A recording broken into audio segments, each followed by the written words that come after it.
Hello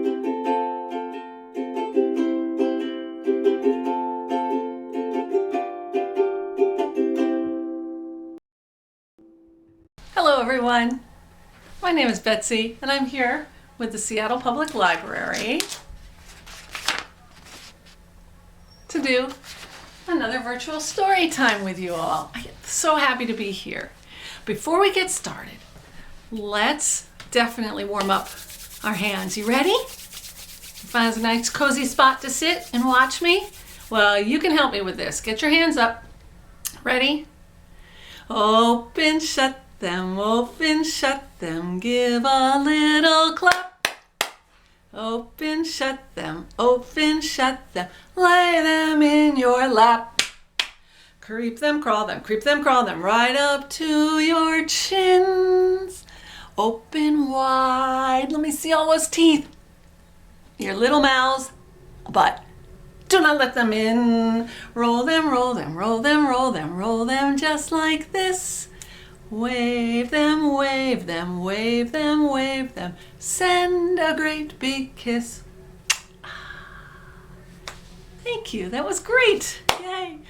So here we are in my home, and I also work at the Seattle Public Library, downtown, the Central Branch. You can come visit me anytime. And we are all on the indigenous lands of the Coast Salish people. We want to thank them for their stewardship, both past and present. Thank you very much. So we have a great story time today, and I want to introduce to you a new word. You might not know what it's about, but you have heard it a lot. I'm going to talk to you about your imagination. What does it mean when somebody says, "Oh, you have such a good imagination"? Or, "Did you just imagine that?" Well, your imagination is what you think when you think of something that is not right in front of you or that you're not doing right now. For instance, I have a song to sing later about elephants. Do you think I'm going to have an elephant in my house? No, I'm going to use my imagination. Yes, I am. I do have somebody in my house, Millie. And here we have my dog, Millie. Come here, Millie. Come on, up. Yes, she wanted to say hi. She has missed you all. She has missed you all too. You say hi to Millie? Hi. Yes. I don't have to imagine stories with Millie because she is right here next to me all the time. All right, say bye, Millie.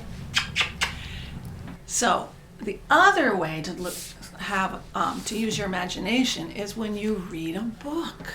And the book we're reading today is called In the Meadow of Fantasies. This little girl uses her imagination all through the story. It is amazing. And she imagines she has 7 horses that she describes, that she counts, that she even pushes into a giant bathtub. Yes. This is a brand new book, and it was written by Hadi Mohammadi and Nushan Safoku, and they're both from the country of Iran. It's not a folk tale, and it's not a poem, and it's not a dream. It's kind of a mashup of all those things. I think you're really going to enjoy it. The publisher, Elsewhere Editions, wrote us and asked us if we would share this book with you on our videos. And I was like, for sure. Here we go. Let's begin.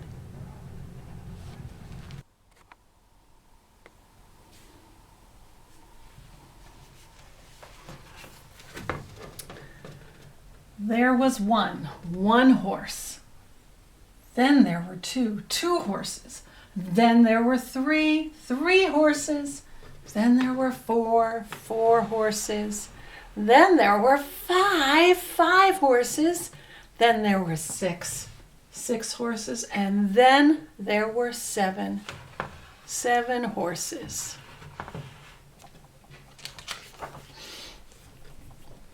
The young girl murmured as she gazed at the meadow through the window of her fantasies. You see the girl in the bed? And there's her window.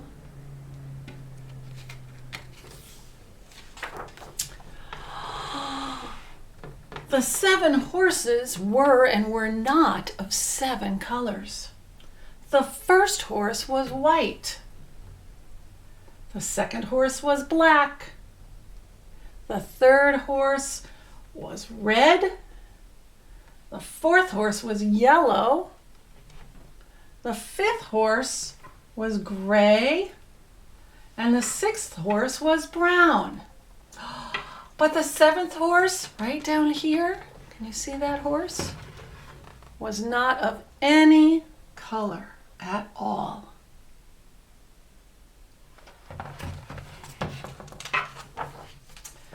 The other horses gave each a patch of their color to the colorless horse. And look, I told you she would push them into a bathtub. Ha! Now the seventh horse was of every color. The 7 horses did and did not have 7 homes of their own. The first horse lived in a great valley. The second horse lived in the forest. The third horse lived in a meadow. The fourth horse lived in the desert, way down here. Can you see that one? There. The fifth horse lived on the seashore, and the sixth horse lived on the hill. But the seventh horse had no home of its own. The other horses each gave part of their home to the seventh horse. Now the seventh horse had a home everywhere. Everywhere.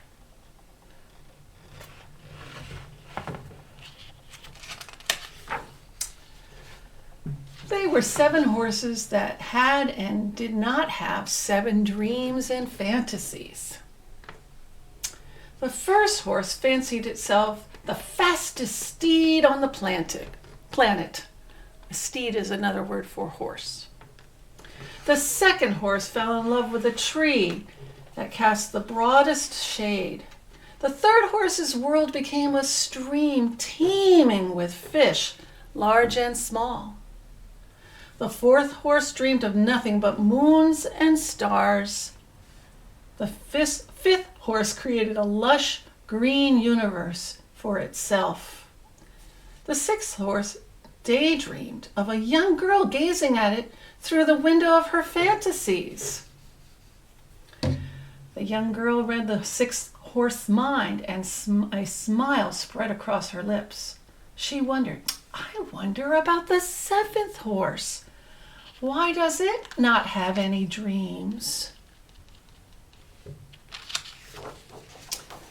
The young girl had hardly finished her thought when the other horses gathered together some of their visions and dreams and offered them to the seventh horse. Oh, look at all of that.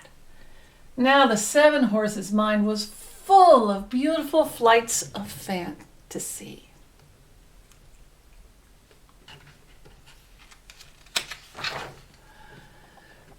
They were 7 horses with 7 foals.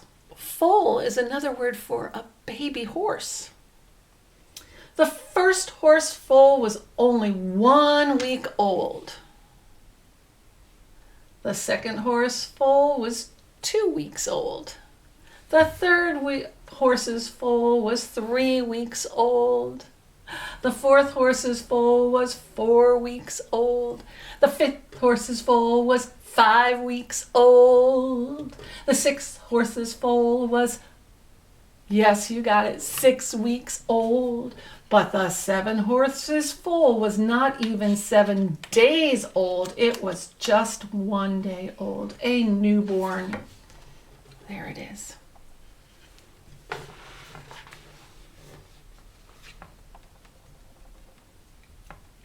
The other horses celebrated the birth of the newborn foal, a celebration with songs of moonlight and blossoms, of milk for the newborn to suckle and grow.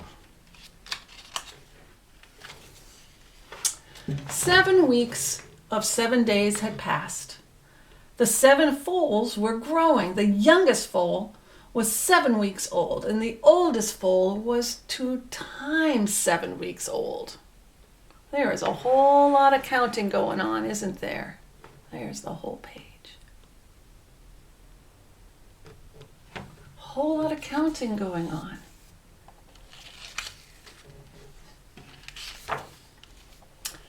"7 weeks passed and 7 months. The 7 foals had grown. There were 7 horses of 7 colors, but one was of more than one color. There were 7 horses with 7 homes, 7 homes of their own, but one had more than one home of its own. There were 7 horses with 7 dreams, but one had more than one dream."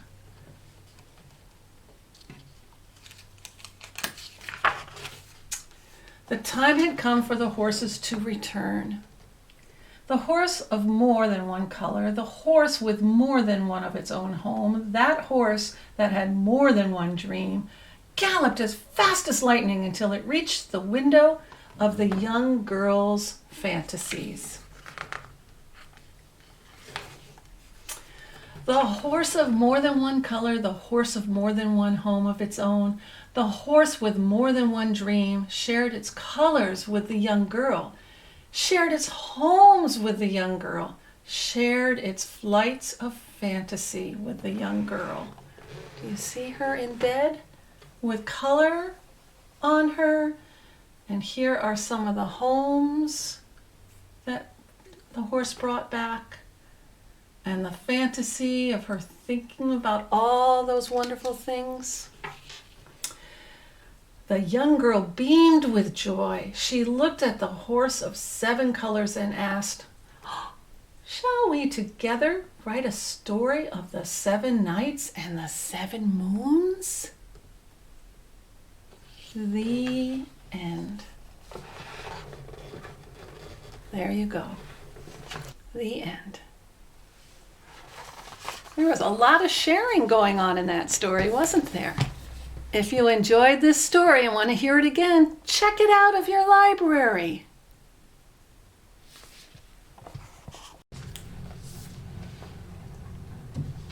So now, remember I talked to you about elephants in my house? Do I have elephants here? No. Do I have a bathtub big enough to put elephants in? No. But I do have a song. So I need your help. Ready? 1 elephant, we're going to count them. So get your fingers ready. Get them warmed up because you're going to use them to count, right? So we start with 1 elephant, and they're going to be in a bathtub. And we need to go knock, knock. Can you clap your hands together 2 times? Knock, knock, and then slap your legs. Splash, splash. Come on in. Ready? I got this from this song. I learned it online from 2 Canadian librarians. This is my little secret for you guys. They have tons of songs that you can learn, and finger plays and all sorts of things from babies on up. And it's on a website on YouTube called Brary. J Brary. All right, here we go. You ready? 1 elephant in the bathtub, going for a swim. Knock, knock, splash, splash, come on in. 2 elephants in the bathtub, going for a swim. Knock, knock, splash, splash, come on in. What's after 2? Yes, you're right, 3. 3 elephants in the bathtub, going for a swim. Knock, knock, splash, splash, come on in. Next. 4 elephants in the bathtub, going for a swim. Knock, knock, splash, splash, come on in. 5 elephants in the bathtub, going for a swim. Knock, knock, splash, splash, we all fell in. Woo! Yes. Well, that was just using our whole bodies. I wanted to use our bodies. Now you can use your eyes. You can do it again with all the swimming and the knocking and the splashing. I'm going to show you my elephants right here. There's the yellow bathtub, and we're going to zoom in a little. so you can see it better. There we go. You ready? Get your fingers warmed up. You ready? One elephant in the bathtub, going for a swim. Knock, knock, splash, splash, come on in. Two elephants in the bathtub, going for a swim. Woohoo! Knock, knock, splash, splash, come on in. What's after two? Three elephants in the bathtub, going for a swim. Knock, knock, splash, splash, come on in. I wonder what the next color is going to be. The next number is going to be 4. 4 elephants in the bathtub. This one is blue. Going for a swim. Knock, knock, splash, splash, come on in. Last one. 5 elephants in the bathtub. Going for a swim. Knock, knock, splash, splash, they all fell in. Woo! Yay! Nice job, you guys. Wonderful. Hope you enjoyed that. We're ready to close our story time for today. Let's get our books up. You ready? We're going to do The More We Read together. The more we read together, together, together, the more we read together, the happier we'll be. 'Cause your books are my books and my books are your books. The more we read together, the happier we'll be. Bye everyone. See you next time.